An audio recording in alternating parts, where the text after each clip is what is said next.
Hey guys, it's About Beer 30. Let's take a walk into the kitchen and see what's in the fridge today.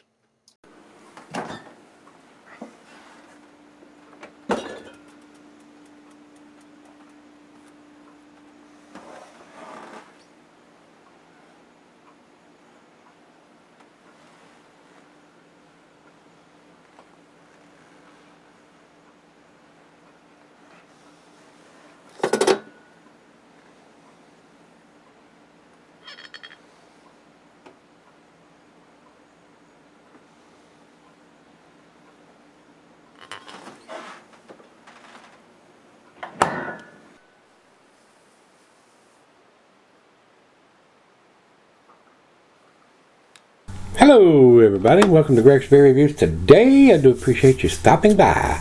Today's beer is Big Bad Baptist from Epic Brewing.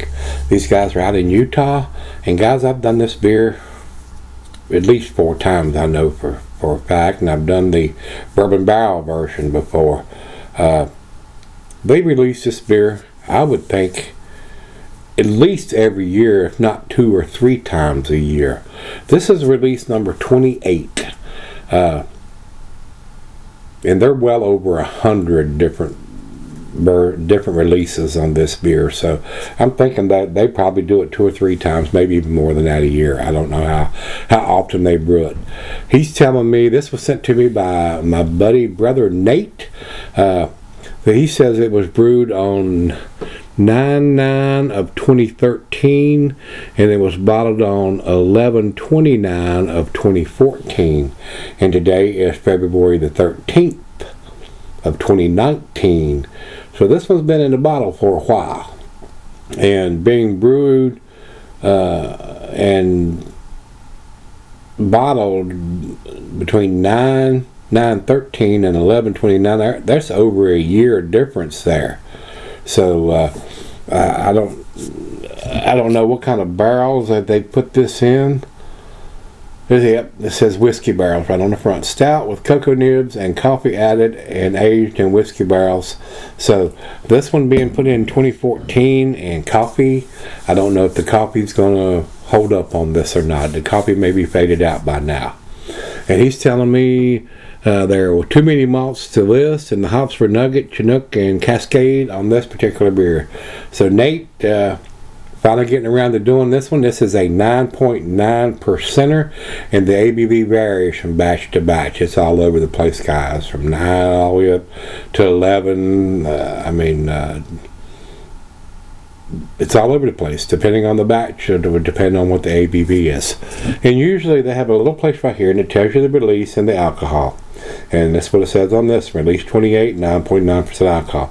That's the only inclination you're going to get on it, what the vintage is. So they don't put the vintage on the label or the month, day, and the year on the bottle. You have to go by the batch number. And like I said, this one, or the release number, and this is release number 28.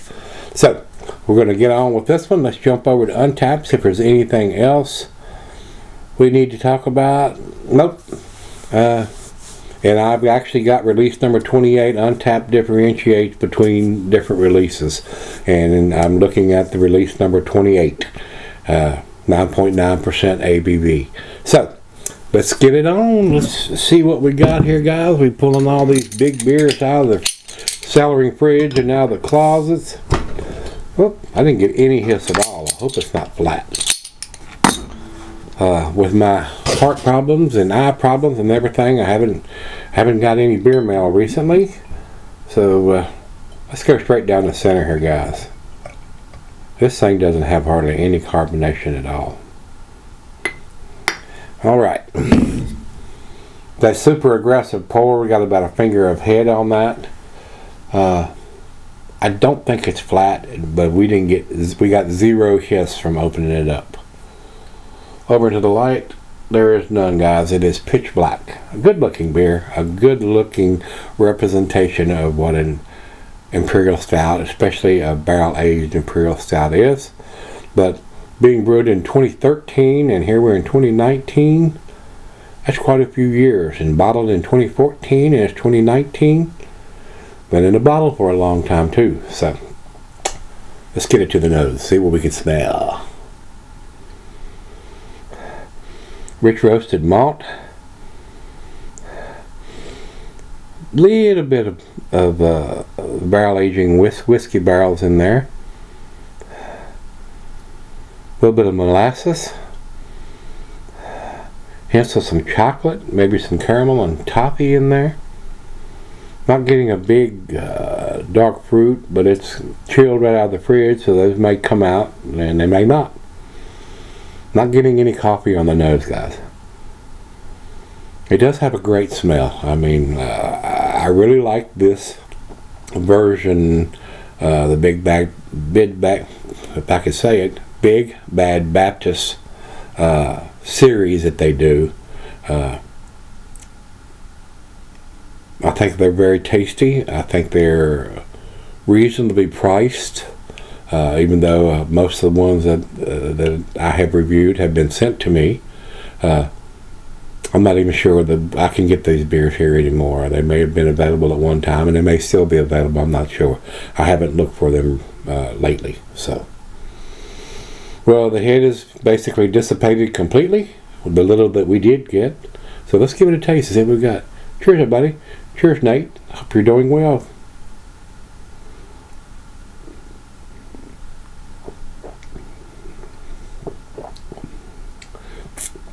Now, guys, on the taste, I am getting the coffee. The coffee is still there. Very nice coffee, matter of fact. But the bourbon or the whiskey notes are a little subdued.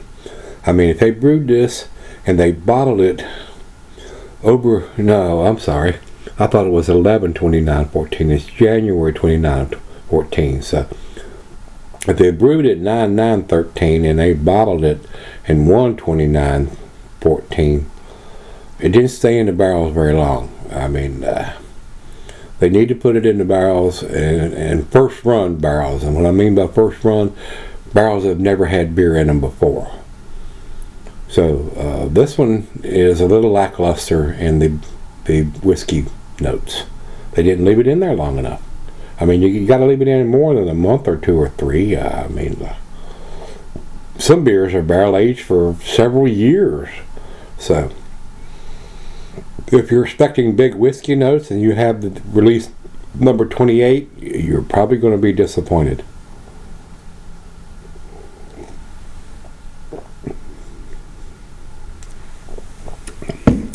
More roasted malt. The coffee notes are very prevalent still. I'm very surprised. A little bit of molasses and an ever so slight amount of bittersweet chocolate.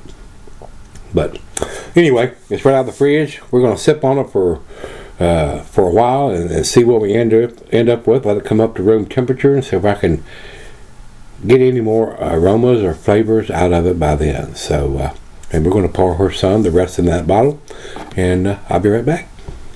Alright guys, I'm back. Been sipping on this about an hour. Was hoping that the whiskey barrel notes would come out a little more than what they were when I first opened it up, and it is very lacking. These beers are usually awesomely impressive.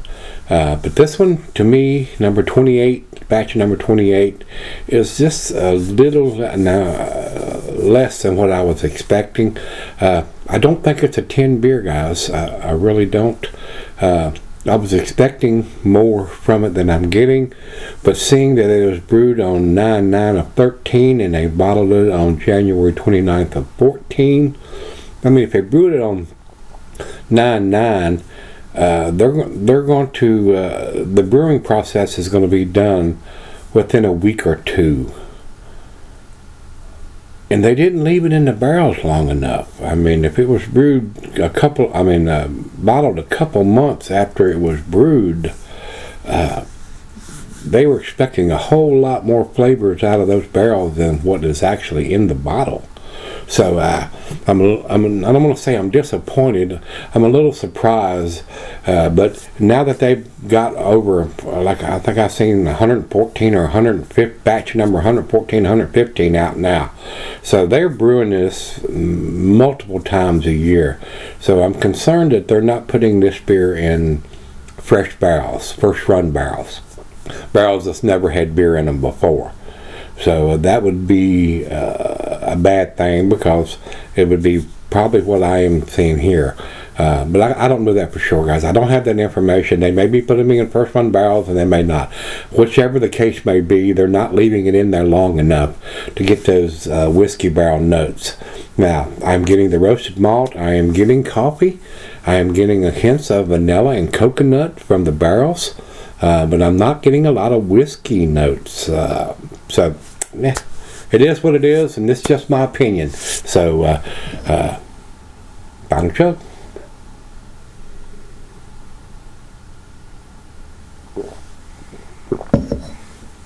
I think some of the other versions I've had have been tastier than this, and that's where I'm going to leave it, guys.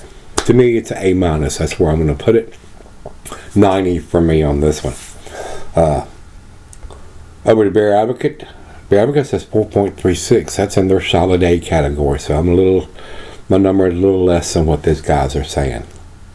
And I wouldn't think it would be because I've cellared it this long, but it could be. And over to Untapped for our final check-in, they have it at 4.26, which is borderline A category. So I think it's more of an A- beer, guys. What I am drinking here from this particular bottle, I still think it's an A beer, but it's at the bottom of the A scale.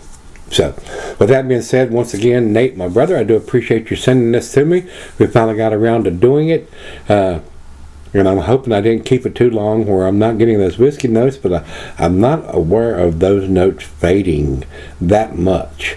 Now, I've seen the booziness on some bigger beers fade a little bit as it gets more complex in the bottle, but not the bourbon, whiskey, or rum notes fading out. So, could be wrong. I mean, I haven't had but like 3,300 different beers, so maybe I'm wrong. So that's where I'm going to leave it, guys. That's exactly where I'm going to leave it. I do appreciate everything that is sent to me. I just try to be as honest as I can. I don't want to hurt anybody's feelings, but I just want to be honest. I'm not going to say it's a good beer just to make you feel better because you sent it to me and I didn't buy it. I just want to be as honest as I can, guys, and that's what I try to do. I mean, I'm not sugarcoating anything. And if I think it's a 10 beer, I'm going to tell you it's a 10 beer. And if it's not, I'm going to tell you that too. So, till we meet again, guys, let's go see what's in the fridge. Maybe we'll get a 10. We'll see. I'll see you then.